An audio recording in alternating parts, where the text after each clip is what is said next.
Alright mga kapatid, may bagong balita ngayon na inanunsyo ng Amerika mga tol na ihihinto muna yung kanilang foreign aid, no, sa pambuong mundo ha, yung tulong at suporta nila sa iba't ibang aspeto, sa gamot, sa health mga kapatid, no. Hindi lang basta-basta sa militar mga tol.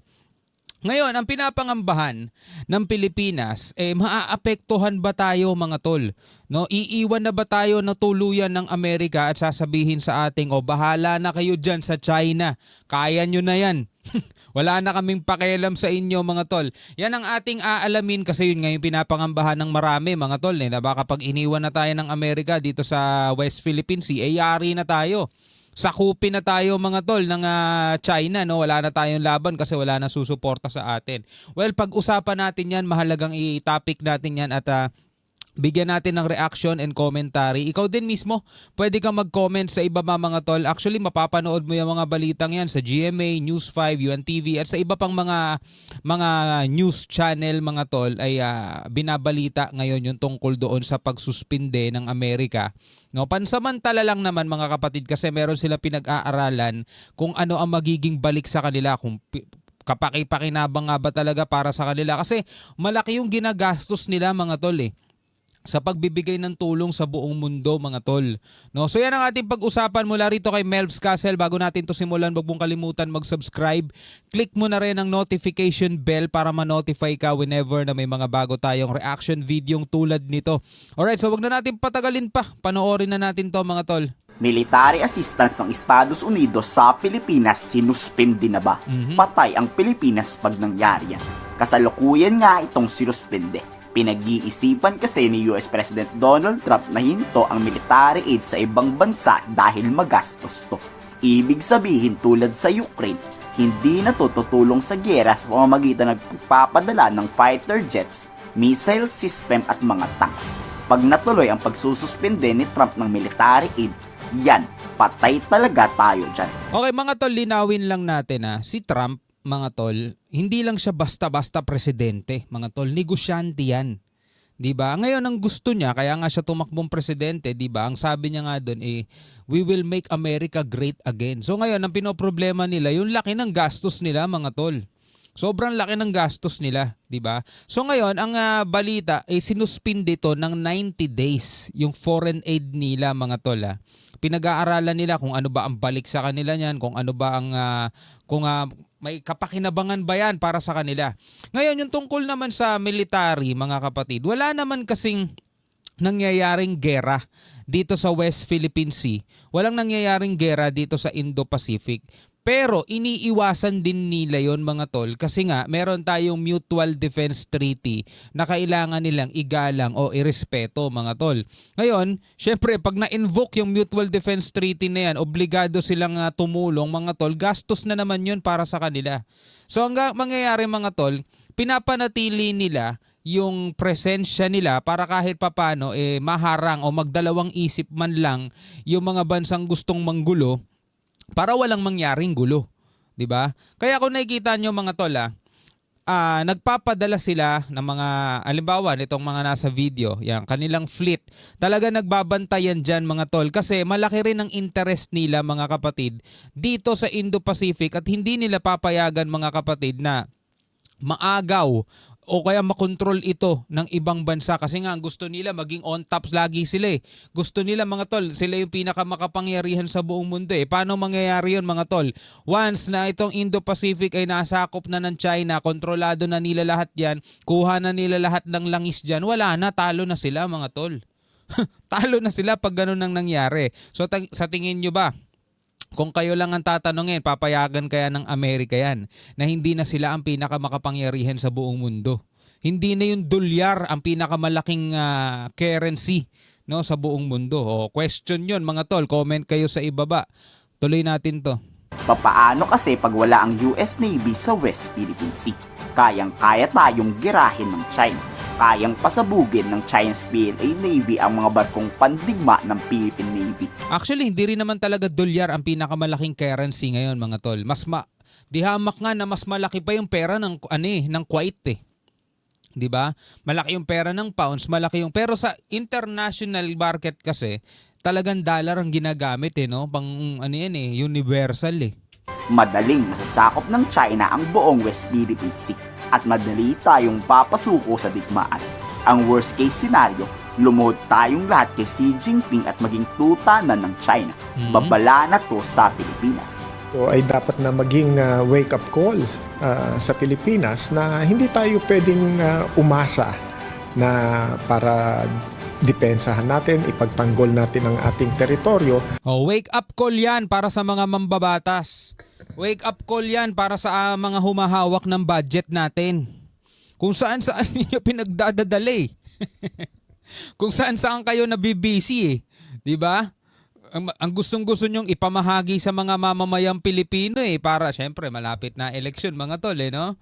Mamamahagi sila, mga nasa tarpaulin, mga mukha nila lahat. Akala mo talaga galing sa bulsa nila pinamamahagi nila Wake up call yan mga tol, 'di ba? Hindi tayo talaga pwedeng umasa sa kahit na sino mang bansa. Kailangan ng Pilipinas matutong tumindig sa sarili niyang mga paa. Kailangan kaya nating ipaglaban yung sarili natin nang walang tulong mula sa ibang bansa. Paano 'yun mangyayari mga tol? 'Di ba? Kailangan muna nating palakasin yung ating depensa. Kailangan nating palakasin yung ating military. Sabi nga ni President Marcos, 'di ba, gagawin niya daw world class. Dagdagan muna nila yung budget. Yun ang problema Kailangan andyan dyan lagi ang Amerika. Malaking tulong ang Amerika pero hindi yan sigurado na laging nasa atin. Masyado kasi tayo dumidepende sa Amerika mga tol Yun ang mahirap pag okay, linawin natin kaalyadong bansa natin sila, meron tayong Mutual Defense Treaty. Mahalaga, meron tayong Big Brother na pwede nating masandalan kapag nandiyan na ang trouble. Pero yung mga tol, hindi pwedeng masanay tayong lahat sa ganun. Kailangan ng Pilipinas, itaas natin yung level natin pagdating sa ganitong uri ng usapin mga tol.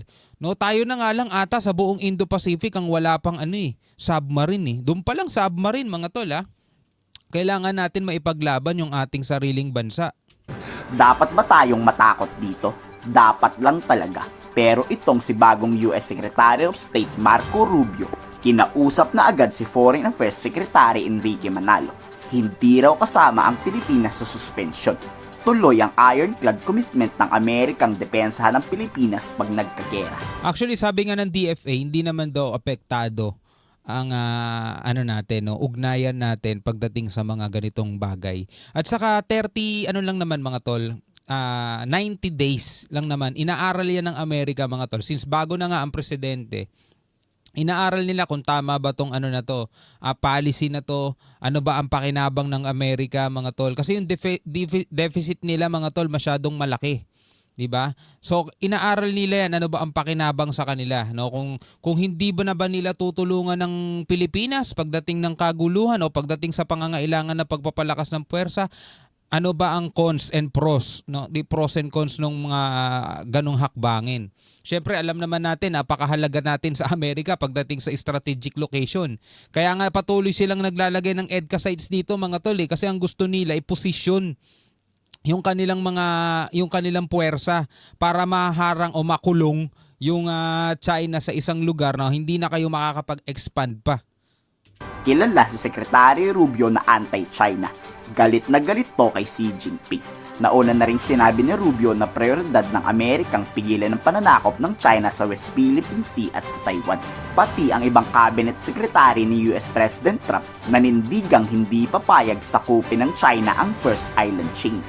And Senator Rubio, your top priority must be the People's Republic of China. Deployed ships to the South China Sea to harass our allies like the Philippines in their own territorial waters. Simulated a naval-backed blockade of the Japanese islands for the first time.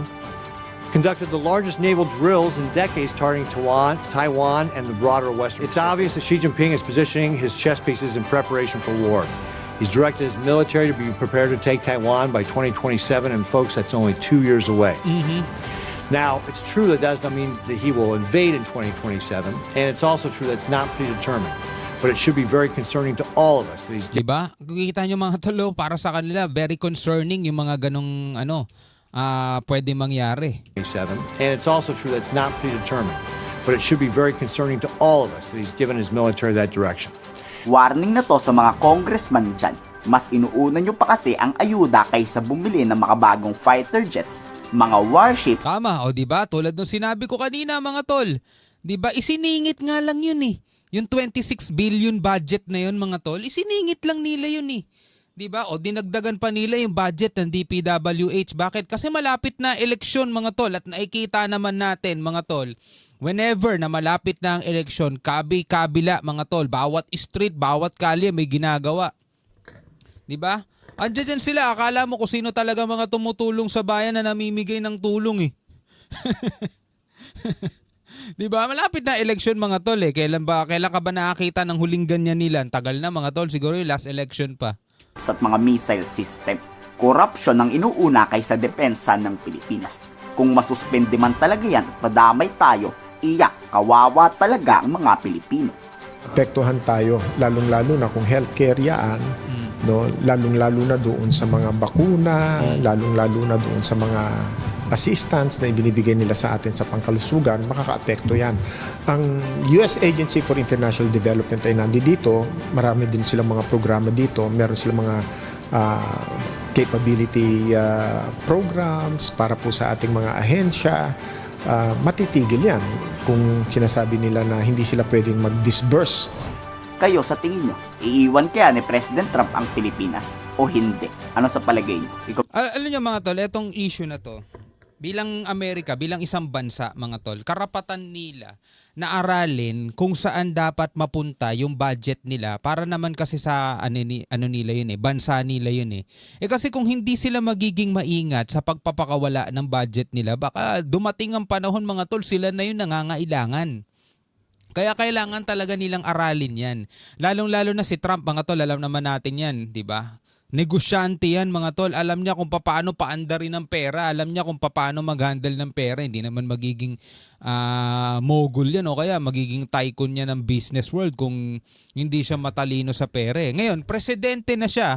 Diba? Kailangan niya ng aralin ngayon kung paano niya gagawing great again ang Amerika. Sabi nga, diba, 90 days suspension para pag-aralan daw ng Amerika kung ano ang balik sa kanila niyan, kung ano ang pakapakinabangan sa kanila ng mga binibigay nilang foreign aid.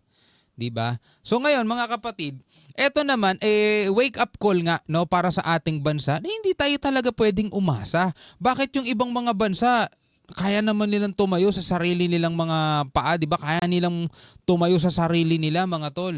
Bakit tayo mangangamba tayo dahil sa suspension ng ganyan ng Amerika mga tol? Dapat 'yan ay tingnan maigi ng ating pamahalaan at sana naman mga tol magising na sila sa katotohanan na dapat unahin yung kapakanan ng bansa kaysa yung mga bulsa nila, di ba?